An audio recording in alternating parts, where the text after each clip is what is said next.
Hello and नमस्ते दोस्तों, स्वागत है सबका इस वीडियो में। मैं हूं आपके साथ प्रतीक। तो आज की इस वीडियो में मैं बात करने वाला हूं प्राइवेटाइजेशन से रिलेटेड, यानी कि निजीकरण।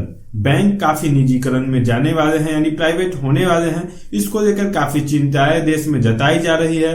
काफी लोगों को जॉब जाने का डर है, कितने लोगों को अपने पैसों का चिंता है। तो आज मैं आपको सारा कुछ क्लियर करने वाला हूं कि आपका पैसा कितना सेफ है और क्या असर पड़ने वाला है निजीकरण होने से। तो इस वीडियो को अंत तक जरूर देखिएगा। तो अब मैं आपको बताता हूं कि आज हमारे क्या क्या मुख्य सवाल रहने वाले हैं। तो सबसे पहला सवाल यही है कि क्या बैंक के प्राइवेट होने से हमारा जो पैसा है या फिर हमारी जॉब है उस पर क्या नुकसान हो सकता है, आम लोगों पे इसका क्या असर होने वाला है। अगर सरकारी स्कीम सरकार द्वारा दिया जाता है तो प्राइवेट बैंक में क्या क्या प्रॉब्लम हमें फेस करनी पड़ सकती है। अगर जो भी लोग इस बैंक में काम करते हैं, जो बैंक प्राइवेट होने वाले हैं, उनके जॉब्स का क्या होने वाला है। और हमारा ये भी सवाल रहने वाला है, मैं आपको ये भी बताऊंगा कि हमारे देश में कितने वर्कर्स बैंक में काम करते हैं, कितना प्राइवेट सेक्टर बैंक है। और लास्ट में ये बताऊंगा कि कौन कौन से बैंक प्राइवेटाइजेशन की ओर बढ़ रहे हैं और वो जल्द से जल्द प्राइवेट हो सकते हैं। तो अब मैं इस वीडियो को अच्छी तरह से शुरू करता हूं। तो सबसे पहले जो आप लोगों का सवाल है कि बैंक प्राइवेट होने से क्या असर पड़ने वाला है, तो सबसे पहले मैं आपको बता देना चाहता हूं कि बैंक प्राइवेट होने से आपके पैसे और आपके लॉकर में रखे सामान पे कोई असर नहीं होने वाला है। यानी कि आपने जो भी पैसा रखा होगा वह बिल्कुल सेफ, सिक्योर और बहुत ही अच्छे से जैसे पहले था वैसे ही रहेगा। उस पर कोई प्रभाव नहीं पड़ने वाला है। इसलिए आप मत डरिएगा कि आपके पैसे के साथ कुछ हो सकता है।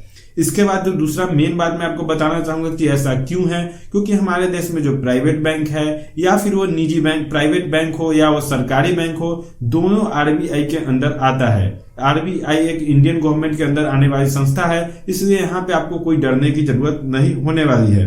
तो आपको कोई इफेक्ट नहीं पड़ेगा आपके पैसे पे, तो आप अपने पैसे को लेकर निश्चिंत रहिए। अब प्राइवेट बैंक के आने से आपको क्या क्या फायदा मिल सकता है, तो मैं आपको बताना चाहूंगा कि प्राइवेट बैंक के आने के आप पे क्या असर होगा। प्राइवेट बैंक आने से आपको बहुत सारा फायदा मिलेगा, जैसे कि लोन जल्दी मिल जाएगा, कम ब्याज दरों पे आपको लोन मिल जाएगा।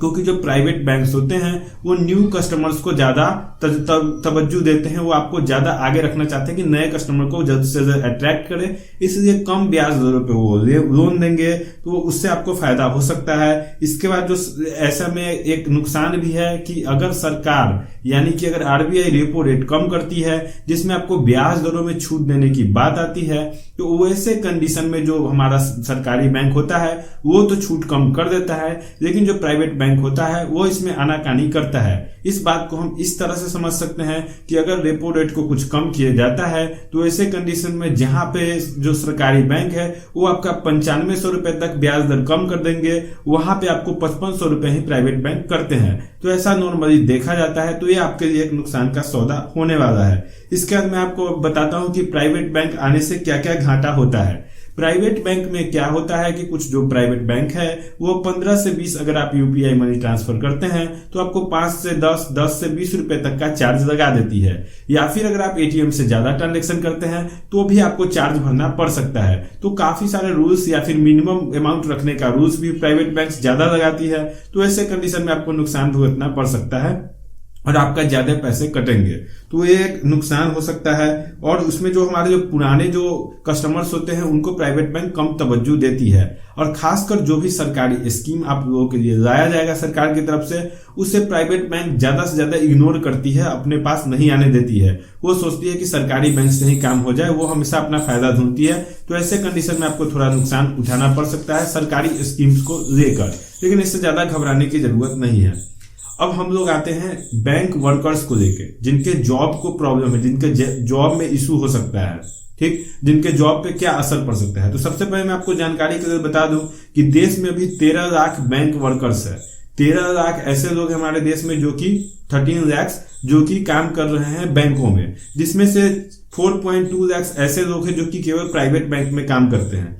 बाकी लोगों का सरकारी जॉब है, वो सरकारी बैंकों में काम करते हैं। तो अगर ऐसा होता है कि प्राइवेटाइजेशन होती है तो ऐसे में काफी लोगों की जॉब जरूर जाएगी, क्योंकि जैसे बीच में टाटा सेल हुआ था तो उसमें सरकार ने क्लेम किया था कि 1 साल तक आप लोग उनको नहीं हटाइएगा।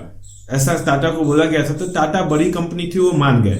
लेकिन जब बैंकों को कहा गया कि आप अपने जो न्यू जो प्राइवेट होने के बाद जो वहां पे काम कर रहे हैं उनको मत हटाने के लिए तो बैंक बोले कि जो सरकारी बैंक में काफी लोग काम करते हैं उतने लोगों का खर्च हम नहीं उठा सकते हैं, इससे उनकी जॉब जाने के पूरे चांसेस रहेंगे। यहाँ पे जो रिजर्वेशन का फायदा मिल पाता था लोगों को कि अगर सरकारी बैंक में काम करना है तो मैं अगर ST SC OBC समाज से आता हूँ या फिर EWS कैटेगरी से तो मुझे जल्दी जॉब मिल जाएगी, तो उस रिजर्वेशन का फायदा अब आप प्राइवेट बैंकों में नहीं उठा सकते हैं। खासकर जनरल कैटेगरी को एक फायदा की तरफ भी देखेंगे कि उनके लिए जॉब का रास्ता खुल जाएगा। इसके बाद मैं आपको बता देना चाहता हूं कि हमारे भारत में कितने बैंक हैं, यानी मैं आपको बताना चाहूंगा कि बैंक कितने हैं। तो टोटल 12 गवर्नमेंट बैंक हमारे यानी 12 गवर्नमेंट बैंक हमारे इंडिया में है, 22 उसमें प्राइवेट बैंक अलग से हैं जो कि सरकारी 12 हैं, 22 बैंक जो निजी हैं, 11 स्मॉल बैंक्स है यानी कि 11 स्मॉल बैंक्स है और 43 रीजनल बैंक्स है यानी कि 43 ऐसे बैंक है जो ग्रामीण बैंक है जिसका ज्यादा अस्तित्व नहीं है। टोटल इसमें 1,42,000 बैंक के ऑफिस टोटल इंडिया में है, जिसमें से 46 ऐसे बैंक है जो कि फॉरेन कंट्री में से उसका शाखा केवल इंडिया में है। 19 जुलाई 1969 को 14 बैंकों को नेशनलाइजेशन में कन्वर्ट किया गया था, यानी कि निजी से प्राइवेट बनाया गया, निजी से गवर्नमेंट का बैंक बनाया गया था। अब सरकार दूसरी मुद्रा में जाती हुई दिख रही है, यानी सेलिंग का काम शुरू कर रही है। सरकार का कहना है कि वो 1.5 लाख करोड़ रुपए इससे जमा करना चाहती है, जिससे वो अलग अलग स्कीम्स में उस पैसे का इन्वेस्ट करेगी। यहाँ पे आता है कि अब आप लोगों का लास्ट सवाल होगा कि कौन कौन से बैंक निजी होने वाले हैं। तो इसका बेहतर जवाब मैं आपको बताना चाहूंगा कि सबसे पहले तो इंडियन ओवरसीज बैंक निजी होने वाला है, इसका सेंट्रल बैंक ऑफ इंडिया निजी होने वाला है, जो फिलहाल जो संसद के कुछ अगले 1-2 सत्र में ऐसा वो निजी हो जाएगा। लेकिन जो बाकी बैंक है जो लिस्ट में कतार में पहले से लगी हुई है उसमें बैंक ऑफ महाराष्ट्र है, बैंक ऑफ इंडिया है, UCO बैंक है और भी बहुत सारे बैंक कतार में लगे हुए हैं। तो आपको ये बात समझने की जरूरत है कि बैंक जब चेंज होगा तो उससे आप पे कोई इफेक्ट ज्यादा नहीं आने वाला है, लेकिन अगर आप जॉब करते हैं तो आपको काफी नुकसान भुगतना पड़ सकता है। इसके लिए आप तैयार हो सकते हैं। लेकिन अगर आप जनरल कैटेगरी से आते हैं तो आपके लिए एक तरह से खुशी का भी बात है, क्योंकि प्राइवेट बैंक में आपको जल्दी से जॉब मिल जाएगा, क्योंकि सरकारी होता है तो ऐसे कंडीशन में उनको रिजर्वेशन का फायदा मिलता है, लेकिन प्राइवेट सेक्टर में ऐसा कोई रिजर्वेशन नहीं होता है। इसका आप बेनिफिट ले सकते हो। अगर टोटल इसका अगर कंक्लूजन किया जाए कि इससे किसको क्या फायदा क्या नुकसान, तो ये अगर देश की तरफ से देखा जाए तो प्राइवेट करना एक तरह से नुकसान का सौदा है। अगर हम इसे अच्छे से समझे तो हमारे पास अगर कोई खेत है और मुझे कोई फैक्ट्री खोलनी है तो उसके लिए मेरे पास एक्स्ट्रा पैसा नहीं है, तो मैं उस जमीन को बेचकर पैसा जमा कर रहा हूँ। तो ये मेरे नजर में एक नुकसान का सौदा है, क्योंकि आप पैसे जमा करके अगर कुछ फैक्ट्री खोल रहे हैं तो ये नुकसान का है, आपको कमा के करना चाहिए था। तो यहाँ पे हमारा देश में एक तरह से मेरे नजर में एक गलत डिसीजन है कि आप चीजों को प्राइवेट करके पैसा इकट्ठा करो कुछ अपने नीड्स को पूरे करने के लिए।